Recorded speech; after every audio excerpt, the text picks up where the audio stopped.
Deutéronome, chapitre 4. Moïse a terminé sa longue reprise du passé, et maintenant il va revenir sur le moment phare qui a eu lieu au mont Sinaï, le don de la loi. Mais la manière dont il va le redonner va être cette fois-ci non pas en redonnant le catalogue des règles et des prescriptions interminables, mais en montrant l'attitude du cœur qui doit lui correspondre. Et là,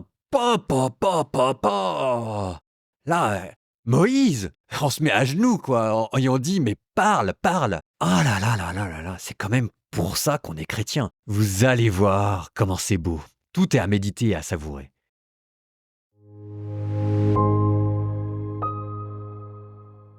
Maintenant, Israël, écoute les décrets et les ordonnances que je vous enseigne pour que vous les mettiez en pratique. Ainsi vous vivrez, vous entrerez pour en prendre possession dans le pays que vous donne le Seigneur, le Dieu de vos pères.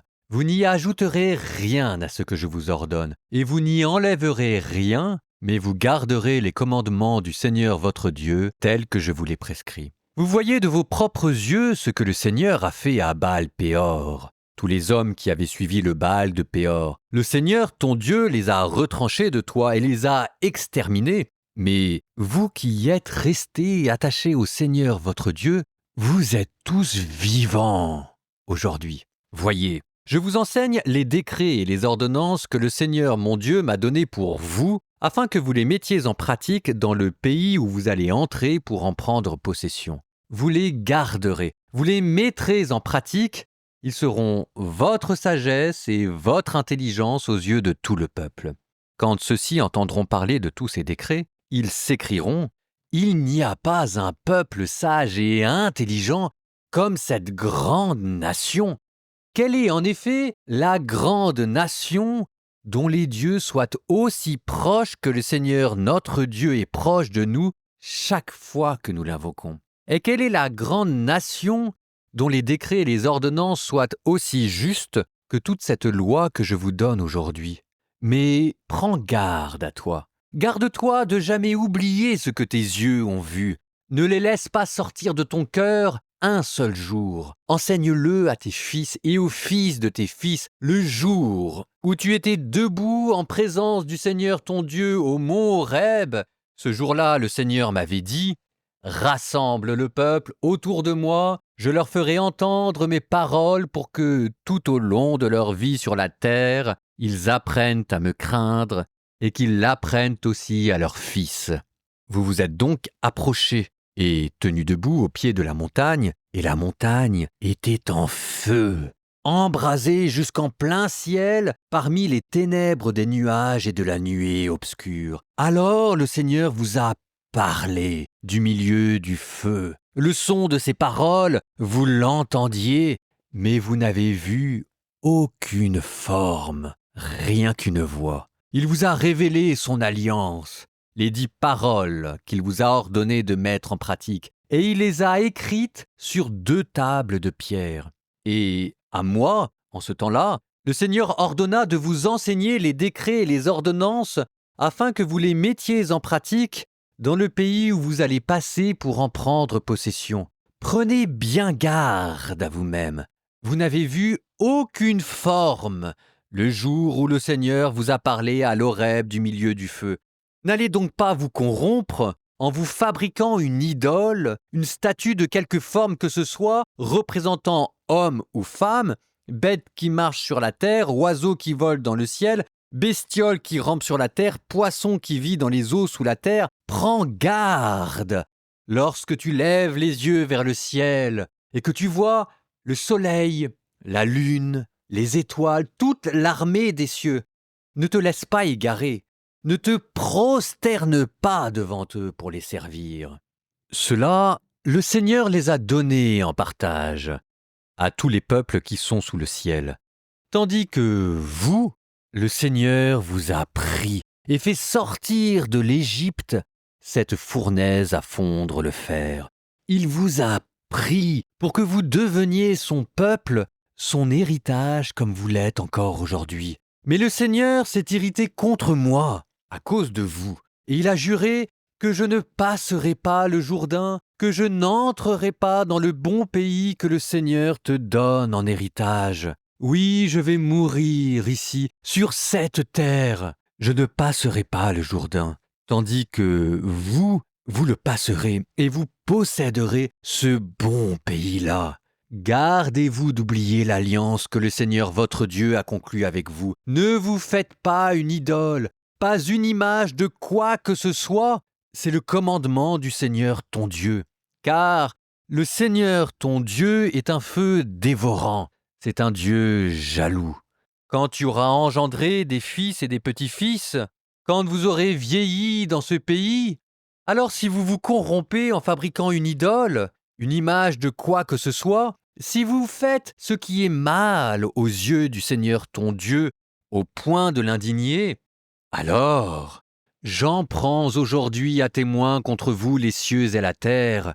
Aussitôt vous disparaîtrez totalement de la surface du pays dont vous allez prendre possession en passant le Jourdain, vous n'y prolongerez pas vos jours, car vous serez totalement détruits. Le Seigneur vous dispersera parmi les peuples. Il ne restera de vous qu'un petit nombre parmi les nations où le Seigneur vous aura conduit. Là-bas, vous servirez des dieux, ouvrages de mains humaines, en bois et en pierre qui ne voient pas, n'entendent pas, ne mangent pas, ne sentent pas.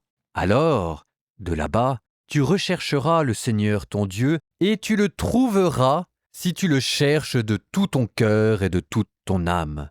Quand tu seras dans la détresse, quand tout cela te sera arrivé dans la suite des temps, tu reviendras alors jusqu'au Seigneur ton Dieu et tu écouteras sa voix. Car le Seigneur ton Dieu est un Dieu miséricordieux. Il ne t'abandonnera pas, il ne te détruira pas, il n'oubliera pas l'alliance jurée à tes pères. Interroge donc les temps anciens qui t'ont précédé depuis le jour où Dieu créa l'homme sur la terre.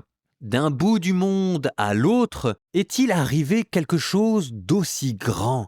A-t-on jamais connu rien de pareil? Est-il un peuple qui ait entendu comme toi la voix de Dieu parlant du milieu du feu et qui soit resté en vie?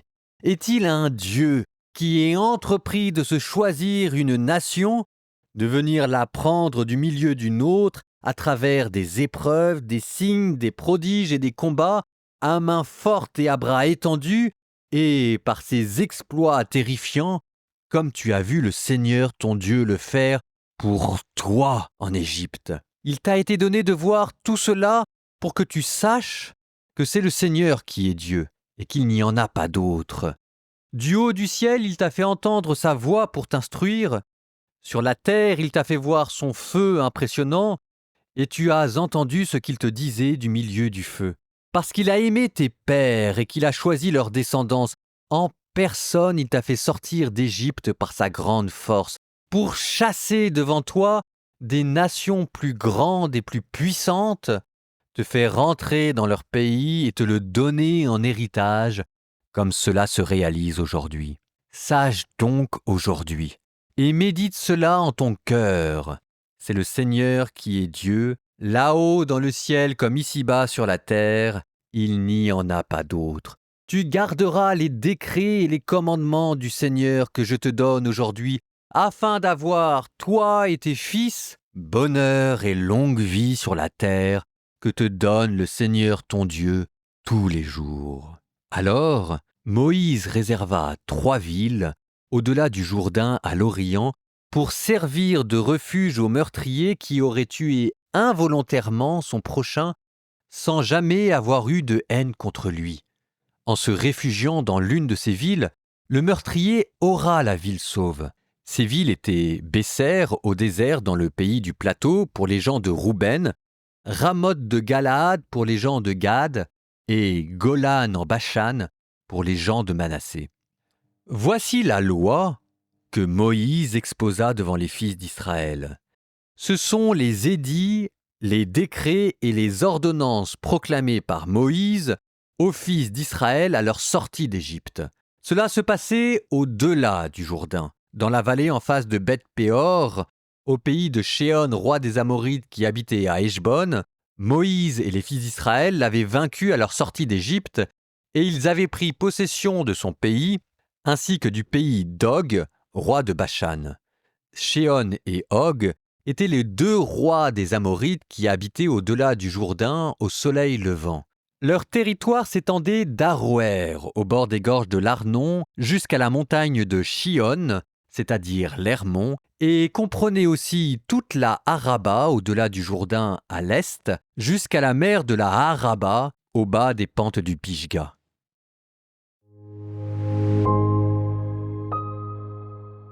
Ah, on n'a presque pas envie de commenter le texte, mais simplement de le reprendre et de le savourer. Ce que je vais vous dire, c'est en fait, j'espère, simplement une manière de rester dans la même ambiance. Regardez, ça commençait par le thème suivant.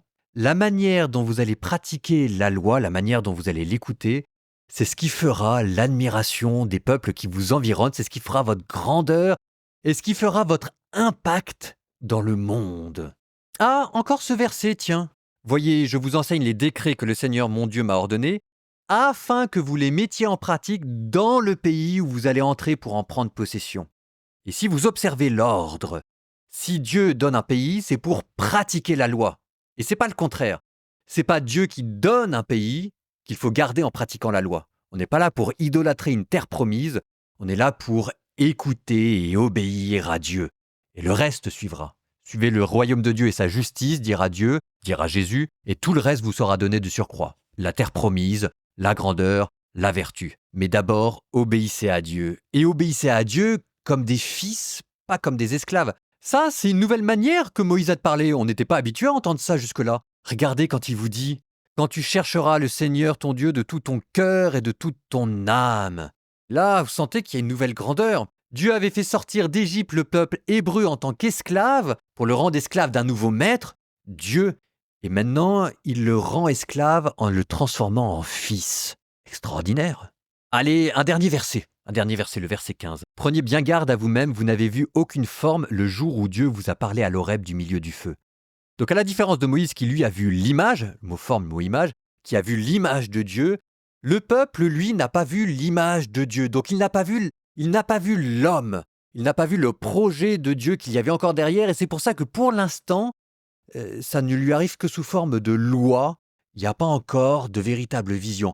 Donc, Moïse dit, faites gaffe les enfants, vous n'êtes pas encore parvenus jusqu'au bout de la mystique, derrière il y a une idée de Dieu que vous n'avez pas encore bien compris, c'est pas très grave, en attendant vous avez la loi pour vous mener jusque-là, mais ça veut quand même dire, faites attention à ne pas vous faire des idoles, des images vaines qui viendraient remplacer ce que vous n'avez pas encore vu.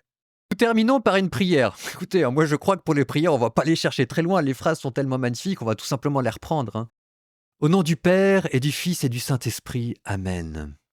Seigneur, fais-nous te rechercher de tout notre cœur et de toute notre âme, toi qui veux nous parler du milieu du feu. Seigneur, quand nous sommes dans la détresse, fais-nous revenir à toi, fais-nous écouter ta voix. Seigneur, tu es un Dieu miséricordieux. Nous savons que tu ne nous abandonneras pas, que tu ne nous détruiras pas et que tu n'oublieras pas l'alliance que Jésus ton Fils a fait pour nous. Seigneur, fais-nous rechercher ta face. Et vous, que Dieu qui est tout-puissant vous bénisse et vous garde, le Père, le Fils et le Saint-Esprit.